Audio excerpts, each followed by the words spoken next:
오늘 함께 큐티할 본문 고린도후서 12장 11절에서 21절까지의 말씀입니다. 내가 어리석은 자가 되었으나 너희가 억지로 시킨 것이니 나는 너희에게 칭찬을 받아야 마땅하도다. 내가 아무것도 아니나 지극히 크다는 사도들보다 조금도 부족하지 아니하니라. 사도의 표가 된 것은 내가 너희 가운데서 모든 참음과 표적과 기사와 능력을 행한 것이라. 내 자신이 너희에게 폐를 끼치지 아니한 일밖에 다른 교회보다 부족하게 한 것이 무엇이 있느냐. 너희는 나의 이 공평하지 못한 것을 용서하라.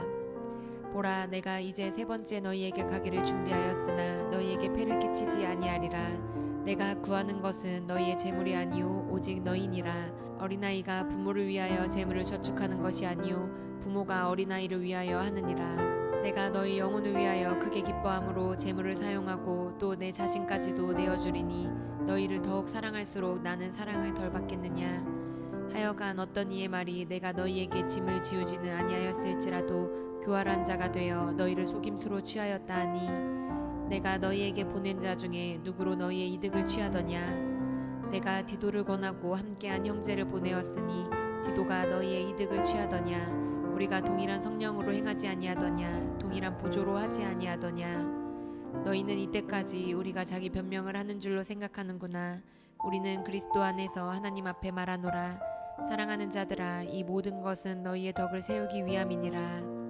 내가 갈 때에 너희를 내가 원하는 것과 같이 보지 못하고 또 내가 너희에게 너희가 원하지 않는 것과 같이 보일까 두려워하며 또 다툼과 시기와 분냄과 당짓는 것과 비방과 수군거림과 거만함과 혼란이 있을까 두려워하고 또 내가 다시 갈 때에 내 하나님이 나를 너희 앞에서 낮추실까 두려워하고 또 내가 전에 죄를 지은 여러 사람의 그 행한 바 더러움과 음란함과 호색함을 회개하지 아니함 때문에 슬퍼할까 두려워하노라. 아멘. 우리는 며칠 동안 자신을 자랑하는 바울의 모습에 대해 살펴보았습니다. 바울은 먼저 거짓 사도들이 자신들을 자랑한 것처럼 자신의 혈통과 영적인 체험에 대해 자랑했습니다. 그리고 바울은 거짓 교사들이 결코 자랑하지 않은, 자랑할 수 없는 것들도 자랑했습니다. 그것은 복음을 전하기 위해 당한 수많은 고난과 예수님을 드러내는 자신의 약함이었습니다. 오늘 본문에서 바울은 이렇게 자랑한 것에 결론을 내립니다. 먼저 바울이 자신을 이렇게 어리석어 보이게도 세상적인 기준에서 그리고 하나님의 기준에서 자신을 자랑한 이유를 밝히는데요. 그것은 고린도 교회 성도들이 바울을 참 사도로 인정하지 않았었기 때문입니다. 바울은 고린도 교회 성도들에게 칭찬받아 마땅할 참 사도였지만 그들은 거짓 사도들의 자기 자랑에 미혹이 되어서 거짓 사도들을 바울보다 훨씬 훌륭한 사도라고 착각하고 있었습니다. 그래서 바울은 자기를 자랑할 수밖에 없었던 것이죠. 그리고 바울은 자랑을 통해서 자신이 결코 거짓 교사들보다 부족하지 않다는 첫 번째 자랑의 결론을 내립니다. 우리 11절 말씀입니다. 내가 어리석은 자가 되었으나 너희가 억지로 시킨 것이니 나는 너희에게 칭찬을 받아야 마땅하도다. 내가 아무것도 아니나 지극히 크다는 사도들보다 조금도 부족하지 아니하리라. 이렇게 자신이 자기를 자랑했던 이유에 대해 설명한 바울은 바울이 자랑한 두 번째 자랑의 결론을 맺습니다. 두 번째 결론은 무엇이냐? 바울이 진짜 참 사도라는 것입니다. 바울은 이것을 더 깊게 설명하기 위해서 자신이 진짜 사도인 증표를 대는데요. 그것은 바울을 통해 나타났던 표적과 기사와 능력입니다. 실제로 바울이 고린도 지역에서 교회를 세우고 성도들을 양육할 때 바울이 참고 인내함을 통해서 엄청난 표적과 놀라운 일들, 즉 기적들이 나타났습니다. 그 능력은 이미 고린도 교회 성도들이 바울을 통해 목격했던 것입니다. 우리 12절 말씀입니다. 사도의 표가 된 것은 내가 너희 가운데서 모든 참음과 표적과 기사와 능력을 행하는 것이라. 너희들이 목격한 것처럼 나를 통해 놀라운 기적들이 많이 일어나지 않았느냐? 그것이 내가 진짜 사도라는 표시다라고 말하고 있는 것입니다. 그런데 흥미로운 것은요, 12절을 원어로 보면 이 능력을 행했다라는 말이 수동태로 쓰여져 있다는 것입니다. 즉 바울은 자신이 행한 이 능력을 사실 자기가 주체가 되어서 행한 것이 아니라 하나님이 주체가 되셔서 하나님에 의해 자기를 통해 행해졌던 능력이라고 선언하고 있는 것입니다. 이 말은 바울 자신은 아무것도 아니고 하나님이, 능력 많으신 하나님이 자기를 선택해서 도구로 사용하셨고 바울을 통해 하나님의 능력이 나타난 것뿐이다라고 고백하고 있는 것입니다. 그래서 12절의 고백을 통해서 바울은 하나님의 능력이 원천이고 그 하나님께서 자신을 택해서 사도로 선택해서 사용해 주셔서 능력이 나타난 것이기 때문에 바울 자신이 참 사도라고 주장하고 있는 것입니다. 이렇게 자신이 자랑을 통해서 참 사도인 것을 주장한 바울은 고린도 교회 성도들이 오해하고 있는 한 가지에 대해서 다시 한번 자신의 본심을 밝힙니다. 그것은 우리가 이미 나눴던 사례비를 받지 않았던 이유에 관한 것입니다. 바울은 고린도 교회에서 사례비를 받지 않은 것에 대해서 거짓 교사들과 일부 고린도 교회 성도들이 그의 본심을 오해하고 있는 것을 바로잡아야 된다고 생각했습니다. 그들은 첫째로 바울이 참 사도가 아니기 때문에 스스로 부끄러워서 사례비를 받지 않은 것이라고 주장했습니다. 그리고 두 번째 이유로 바울은 고린도 교회 성도들을 존중하거나 사랑하지 않았기 때문에 고린도 교회 성도들에게 사례비를 받지 않은 것이라고 바울을 모함했습니다. 끝으로 셋째로 바울이 사례비를 받지 않은 이유는 바울이 뒤에서 돈을 받고 빼돌리거나 특별히 예루살렘에 있는 성도들을 돕기 위해 연보 모금을 하는 것, 그것을 바울이 빼돌릴 작정을 하고 있기 때문에 바울이 사례비를 받지 않은 것이라고 바울을 모함했습니다. 그러나 바울은 그가 사례비를 받지 않았던 이유, 그리고 앞으로도 계속 받지 않을 이유에 대해서 다시 한번 분명히 밝힙니다. 우리 14절 말씀입니다. 보라, 내가 이제 세 번째 너희에게 가기를 준비하였으나 너희에게 폐를 끼치지 아니하리라. 내가 구하는 것은 너희의 재물이 아니요 오직 너희니라. 어린아이가 부모를 위하여 재물을 저축하는 것이 아니요 부모가 어린아이를 위하여 하느니라. 그가 다시 밝힙니다. 사례비를 받지 않았던 이유, 앞으로도 받지 않을 첫 번째 이유는 고린도 교회 성도들에게 폐를 끼치거나 부담을 주고 싶지 않기 때문이라고 분명히 밝힙니다. 그리고 새로 밝히는 두 번째 이유는요, 무엇보다 바울은 고린도 교회 성도들을 자신의 영적인 자녀로 여기기 때문이라고 말하고 있습니다.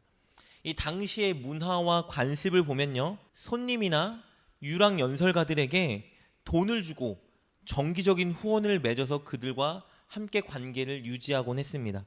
그러나 바울은 자신이 고린도 교회의 손님이거나 그곳을 방문하여 잠깐 말씀을 전하는 유랑 연설가이기를 거부하고 있는 것입니다. 오히려 바울은 자신이 고린도 교회 성도들의 영적 아버지라고 주장합니다. 자신이 아버지이고 고린도 교회 성도들은 자기의 정말 사랑하는 영적인 자녀라고 여기고 있는 것입니다. 그래서 바울은 사례비가 아니라 돈이 아니라 후원금이 아니라 오직 그 성도들을 원한다고 고백하고 있습니다. 그래서 오히려 그들에게 돈을 받을 것이 아니라 내가 내 모든 것들을 그들에게 주고 그들을 가르쳤으나 내게 있는 모든 것들을 더 그들에게 나눠줄 것이라고 바울은 고백하고 있습니다. 우리 15절 말씀입니다. 내가 너희 영혼을 위하여 크게 기뻐함으로 재물을 사용하고 또 내 자신까지도 내어주리니 너희를 더욱 사랑할수록 나는 사랑을 덜 받겠느냐. 그러므로 고린도 교회 성도들은 자신들과 바울의 관계를 먼저 새롭게 올바르게 정립해야 됩니다. 바울이 누구보다 그들을 사랑하는 그들의 영적 아비라는 것을 깨닫고 그렇게 바울을 여겨야 하는 것이죠. 이렇게 자신의 본심에 대해 알린 후에 그리고 16절과 18절 말씀을 통해서 바울은 그들이 했던 모함에 대해서 바로잡습니다. 바울은 그들을 결코 속여서 돈을 뺏거나 뒷돈을 챙긴 적이 없다고 말하죠. 그리고 바울의 동역자들을 통해서도 어떤 이득을 취한 적이 없다고 주장하면서 모함에 대한 자신의 결백을 주장합니다. 그리고 이제 끝으로 바울은 고린도 교회를 다시 방문할 것이라는 계획을 그들에게 알리면서 한 가지를 당부합니다. 그것은 바울이 지적했던 죄의 모든 문제들을 그들이 속히 회개하고 해결하는 것이었습니다. 이것을 당부하기 위해서 바울은 고린도 교회를 방문하기에 앞서서 자신이 느끼는 엄청난 두려움에 대해 솔직하게 고백합니다. 우리 20절 말씀입니다. 내가 갈 때에 너희를 내가 원하는 것과 같이 보지 못하고 또 내가 너희에게 너희가 원하지 않는 것과 같이 보일까 두려워하며 또 다툼과 시기와 분냉과 당 짓는 것과 비방과 수군거림과 거만함과 혼란이 있을까 두려워하고.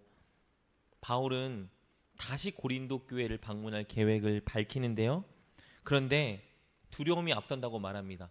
왜냐하면 바울이 그들에게 다시 방문했을 때 바울이 기대한 대로, 바울이 그들에게 권면한 대로 그들이 변화되지 못한 모습을 볼까 두려웠고, 그래서 바울이 그들을 엄히 질책할 수밖에 없는 상황에 놓일까 바울은 두렵다고 고백하고 있는 것입니다. 바울은 고린도 교회에 만연했던 교회를 분열시키는 여러 가지 요소들, 즉 다툼, 시기, 분냄, 당짓는 것, 이런 죄의 문제가 해결되지 않았을까 두렵다고 말합니다. 특히 그들이 지었던 여러 가지 죄악들 중에서 성적인 죄를 그들이 끊지 못하고 있지는 않을까 굉장히 두려워하고 있습니다. 우리 21절 말씀입니다. 또 내가 다시 갈 때에 내 하나님이 나를 너희 앞에서 낮추실까 두려워하고 또 내가 전에 죄를 지은 여러 사람의 그 행한 바 더러움과 음란함과 호색함을 회개하지 아니함 때문에 슬퍼할까 두려워하노라. 바울은 그들이 변하지 않고 계속된 죄악의 모습으로 살아갈까 너무 두렵다고 밝히고 있습니다. 고린도 교인들을 영적인 자녀들로 여기고 그들을 진정 사랑하기 때문에 바울은 이런 염려의 마음을 가졌던 것입니다. 그리고 바울이 고린도 교회 성도들을 향해 가진 바로 이 마음이 바울이 참 사도라는 것을 증명해 주는 것입니다. 오늘 본문을 통해서 우리는 바울이 참 사도요, 참 그리스도인이라는 것을 살펴볼 수 있었습니다. 바울은 성도들에게 영적 아비가 되어 주었습니다. 그들을 진심으로 사랑했습니다. 그래서 고난 속에서도 참고 인내함으로 하나님의 능력을 나타냈었다고 고백하고 있습니다. 그리고 끝까지 그들이 회개하지 않을까, 죄악 속에 거할까 염려하며 가슴을 졸이고 있는 그의 모습을 볼 수 있습니다. 이렇게 하나님 아버지의 마음으로 성도들을 품은 그는 참 사도요, 참 그리스도인입니다. 우리도 이런 바울의 모습을 본받아야 합니다. 우리는 다른 누군가의 영적 아비가 되어 주어야 합니다. 여러분은 영적 자녀들을 가지고 있습니까? 여러분이 늘 기도해주고 늘 여러분의 것들을 내어주어 섬기고 또 늘 옳은 길로 인도해주고 있는, 여러분이 돕고 있는 그런 여러분의 영적 자녀 같은 대상을 가지고 있습니까? 우리에게는 반드시 그런 영적 자녀들이 있어야 합니다. 지금 여러분 주변에는 그런 여러분의 사랑과 기도를 필요로 하고 있는 연약한 영혼들이 분명히 있습니다. 꼭 그런 사람들의 영적 아비가 되어 주십시오. 특별히 교회 안에 믿음이 연약한 지체들의 영적 아비가 되어 주십시오. 여러분이 그들의 영적 아비가 되어줄 때 여러분을 통해 하나님의 역사와 능력이 나타날 것입니다. 꼭 그것을 기대하며 영적 아비가 되어주는 여러분 되시길 주님의 이름으로 축복합니다. 기도하겠습니다. 하나님, 우리가 하나님께 받은 사랑과 은혜를 우리도 마땅히 영혼들에게 베풀어 주길 원합니다. 바울처럼 믿음이 연약한 성도들과 주변에 믿지 않는 자들에게 우리가 영적 아비가 되게 하여 주옵소서. 그들을 섬기고 인도하는 고난이 다가와도 참고 인내하며 그들을 위해 기도하고 옳은 길로 인도하는 우리가 되게 하여 주옵소서. 예수님의 이름으로 기도드립니다. 아멘.